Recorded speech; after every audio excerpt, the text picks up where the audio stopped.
ഭൂമിയിലെ സ്വർഗമെന്നും ഇന്ത്യയിലെ സ്വിറ്റ്സർലൻഡ് എന്നും മുഗൾ ചക്രവർത്തി ഔറംഗസീബ് വരെ വിശേഷിപ്പിച്ചിട്ടുള്ള ഏതൊരു മലയാളിയും ലോകത്തിലുള്ള എല്ലാവരും വന്ന് കാണുവാൻ ആഗ്രഹിക്കുന്ന, പോകാൻ ആഗ്രഹിക്കുന്ന മനോഹരമായ ബൈസരൺ താഴ്വര, പഹൽഗാമിൻ്റെ പ്രദേശത്തുൾപ്പെടുന്ന പൈൻ മരങ്ങളുടെ ആ മനോഹാരിത കാണാൻ നടന്നും കുതിരപ്പുറത്തും മാത്രമൊക്കെ ആളുകൾക്ക് പോകാൻ കഴിയൂ. അത്ര മനോഹരമായ സ്ഥലത്ത് വച്ച് നിരപരാധികളായ കുറേ ടൂറിസ്റ്റുകളെ, അതിൽ മലയാളിയുണ്ട്, ആന്ധ്രാപ്രദേശുകാരനുണ്ട്, ഹൈദരാബാദുകാരനുണ്ട്, വിദേശിയുണ്ട്, അവരെ വളരെ സെലക്റ്റീവായി തിരഞ്ഞു പിടിച്ച് അവരുടെ പേര് ചോദിച്ച്, മതം ചോദിച്ച്, ഭാര്യയുടെ മുന്നിൽ വെച്ച് ഭർത്താവിനെ വെടിവെച്ചിട്ട് ഇത് നിൻ്റെ രാജ്യത്ത് ചെന്ന് മോഡിയോട് പറഞ്ഞേക്കൂ, ഞങ്ങൾ ഇങ്ങനെയൊക്കെ ചെയ്യുമെന്ന് പറയുന്ന ആ ഒരു മാനസികാവസ്ഥയുണ്ടല്ലോ, അതിനെന്ത് പേരാണ് ഇടേണ്ടത്? മതത്തിൻ്റെ പേരിലാണോ ഇതൊക്കെ ചെയ്യുന്നത്? രാഷ്ട്രത്തിൻ്റെ പേരിലാണോ? രണ്ട് കാര്യങ്ങൾ സംഭവിക്കുന്ന സാർവദേശീയ പശ്ചാത്തലത്തിലാണ് ഈ ആക്രമണം ഉണ്ടായിരിക്കുന്നത്. സൈനികരോട് ഏറ്റുമുട്ടിയല്ല മരിച്ചത്, നമ്മുടെ സൈനികരല്ല മരിക്കുക. സൈന്യത്തിൽ ചേരുമ്പോൾ സ്വാഭാവികമായി അതിർത്തി രാജ്യങ്ങളുമായി സംഘർഷമുണ്ടാവുകയും മരണമൊക്കെ സംഭവിക്കാമെന്നുള്ള ഒരു കാര്യം കൂടി മനസ്സിലാക്കിയിട്ടാണ് സൈന്യത്തിൽ ആളുകൾ ചേരുന്നത്. അത് നമ്മൾ വീരമൃത്യു എന്ന് പറയും. അങ്ങനെ സൈന്യവുമായിട്ടല്ല ഏറ്റുമുട്ടലുണ്ടായത്. എന്തേ നിങ്ങൾ സൈന്യവുമായി ഏറ്റുമുട്ടാത്തെ? നിങ്ങൾക്കറിയാം, പാകിസ്ഥാനും അറിയാം, ഈ ദി റെസിസ്റ്റൻസ് ഫ്രണ്ട് എന്ന് പറയുന്ന ലഷ്കർ തോയ്ബയുടെ ഭാഗമെന്ന് അവകാശപ്പെടുന്ന ഈ ആക്രമണത്തിൻ്റെ ഉത്തരവാദിത്വം ഏറ്റെടുത്തിരിക്കുന്ന സംഘടനയ്ക്കും അറിയാം, ഇന്ത്യ എന്ന മഹാരാജ്യത്തോട് ഏറ്റുമുട്ടി ജയിക്കാനൊന്നുമാകില്ല. പിന്നെ ചെയ്യാൻ കഴിയുന്നത് ഇത്തരത്തിലുള്ള ചെറിയ പരിപാടികളാണ്. പുൽവാമയിൽ ചെയ്തതിനുള്ള തിരിച്ചടിയെല്ലാം കണ്ടതാണല്ലോ. സാർവദേശീയമായിട്ടുള്ള രണ്ട് വിഷയങ്ങളുണ്ട്. അമേരിക്കൻ വൈസ് പ്രസിഡന്റ് ഇന്ത്യയിൽ വന്നിട്ടുണ്ട്. അമേരിക്കയും പാകിസ്ഥാനുമായി എന്നും ശത്രുതയിലാണ്. അമേരിക്കയിൽ വൈസ് പ്രസിഡന്റ് വന്നു എന്ന് മാത്രമല്ല, ഒക്ടോബർ നവംബർ മാസങ്ങളിൽ നിരവധി കരാറുകൾ ഇന്ത്യയും അമേരിക്കയുമായി എഴുതാനിരിക്കുന്നു. അതിൻ്റെ ഉഭയകക്ഷി ചർച്ചയ്ക്കൊക്കെയാണ് വൈസ് പ്രസിഡന്റ് ഇന്ത്യയിൽ വന്നിട്ടുള്ളത്. ഇത് പാകിസ്ഥാനെ അലോസരപ്പെടുത്തുന്നു, ഭീഷണിപ്പെടുത്തുന്നു. രണ്ടാമത്, സൗദി അറേബ്യയും പാകിസ്ഥാനും തമ്മിൽ നല്ല ബന്ധത്തിലല്ല.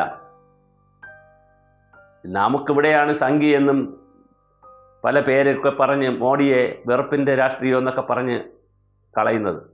ലോകത്തിലെ ഏറ്റവും പ്രധാനപ്പെട്ട മുസ്ലിം രാഷ്ട്രങ്ങളിൽ ഒന്നായ സൗദി അറേബ്യയിൽ മോഡി പോവുകയും സന്ദർശനത്തിന് പോവുകയും അവിടുത്തെ മുസ്ലിങ്ങളടക്കമുള്ള ആളുകൾ, രാജാക്കന്മാർ, മുസ്ലിം രാജാക്കന്മാരും സാധാരണ മുസ്ലിങ്ങളും ഇന്ത്യൻ മുസ്ലിങ്ങളും ഒക്കെ മോഡിയെ സ്വീകരിക്കുന്നതും അവിടെയും നിരവധി കരാറുകൾ ഉണ്ടാകാൻ പോവുകയാണ്.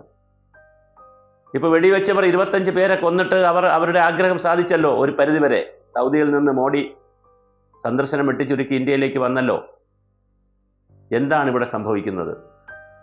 അപ്പോൾ സൗദി രാജ്യവുമായി നാം ഉണ്ടാക്കുന്ന കരാറുകളും അമേരിക്കൻ വൈസ് പ്രസിഡന്റ് ഇന്ത്യ സന്ദർശനവുമൊക്കെ സാർവദേശീയമായി തന്നെ പാകിസ്ഥാനെ അലോസരപ്പെടുത്തുന്നു.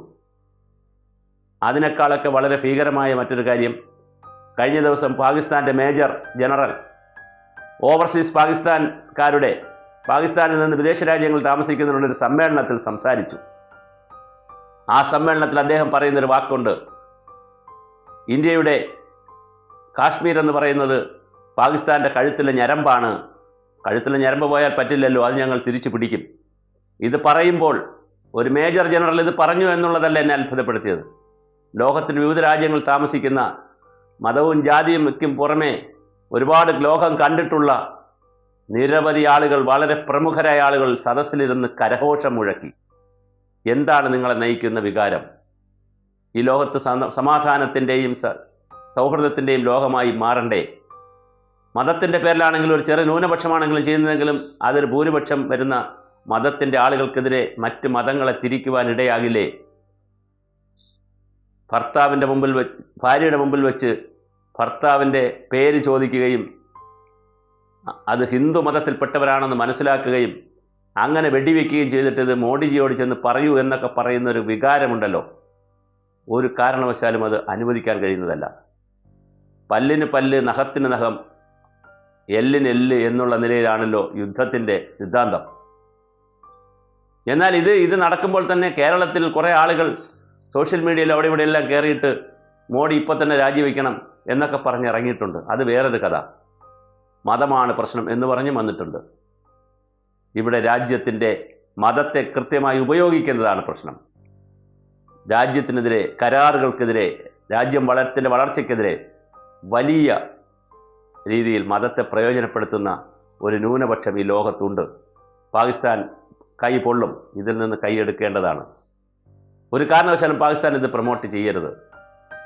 ജീവിതത്തിൽ ഏറ്റവും വലിയ ആഗ്രഹങ്ങളിലൊന്നാണ് കാശ്മീർ താഴ്വരയിൽ പോകണം. പലവട്ടം പോകണമെന്ന് ആഗ്രഹിച്ചതാണ്.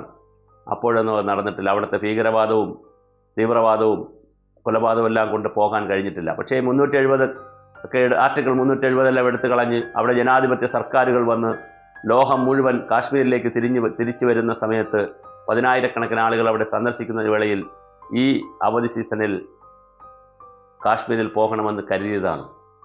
പക്ഷെ വീണ്ടും അതിന് അവധി കൊടുക്കേണ്ടി വരുന്നു. ഇങ്ങനെ എത്ര കുടുംബങ്ങൾ.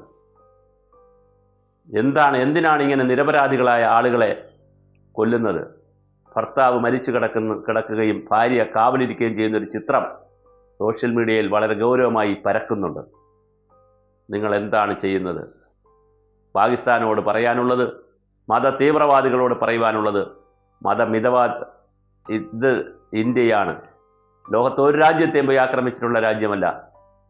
അങ്ങനെയുള്ള ഈ രാജ്യത്തെ നിങ്ങൾ വെറുതെ വിടുക.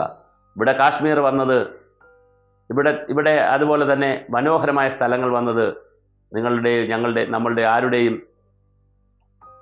കുഴപ്പം കൊണ്ടോ നന്മ കൊണ്ടോ അല്ല. അത് പ്രകൃതിയുടെ വരദാനമാണ്. അങ്ങനെയുള്ള ഇത് കാശ്മീർ ഇന്ത്യയുടേതാണ്. കാശ്മീരിലെ രാജാവ് സ്വാതന്ത്ര്യം കിട്ടുന്ന സമയത്ത് ഏത് രാജ്യത്തോടു കൂടി ചേരണമെന്ന് പറഞ്ഞപ്പോൾ ഇന്ത്യയോടുകൂടി സ്വമേധയാ ചേർന്നതാണ്. ഭാരതം കീഴടക്കി കാശ്മീരിനെ വച്ചിരിക്കുന്നതല്ല. അവിടെ സ്വതന്ത്രമായ തിരഞ്ഞെടുപ്പ് നടത്തി ജനാധിപത്യ സർക്കാരാണ് അവിടെയുള്ളത്. അതുകൊണ്ട് തന്നെ കാശ്മീരിനെ ജീവിക്കാൻ അനുവദിക്കുക. അവിടെ എത്തുന്ന സാധാരണ ജനങ്ങളെ കാശ്മീരിൻ്റെ സൗന്ദര്യം ആസ്വദിക്കാൻ അവസരമൊരുക്കുക.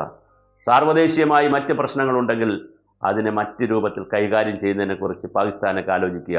നിരപരാധികളായ സാധാരണക്കാരെ, അമ്മമാരെ, സഹോദരങ്ങളെ കൊന്നിട്ട് അവരോട് പ്രതികാരം തീർത്ത് അവരുടെ ജാതിയും മതവും ചോദിച്ചിട്ടല്ല ഒരു രാഷ്ട്രത്തിനോട് നിങ്ങൾ ബഹളമുണ്ടാക്കേണ്ടത്. നിങ്ങളുടെ ബഹളം മറ്റു രൂപത്തിലായിക്കോട്ടെ, അത് വേറെ രൂപത്തിൽ കൈകാര്യം ചെയ്യാൻ രാജ്യത്തിനറിയാം. പക്ഷേ ഇത് കുറേ കടന്ന കൈയാണ്. ഒരു കാരണവശാലും സഹിക്കാവുന്നതോ പൊറുക്കാവുന്നതുമല്ല. കാലം നിങ്ങൾക്ക് മാപ്പ് തരില്ല.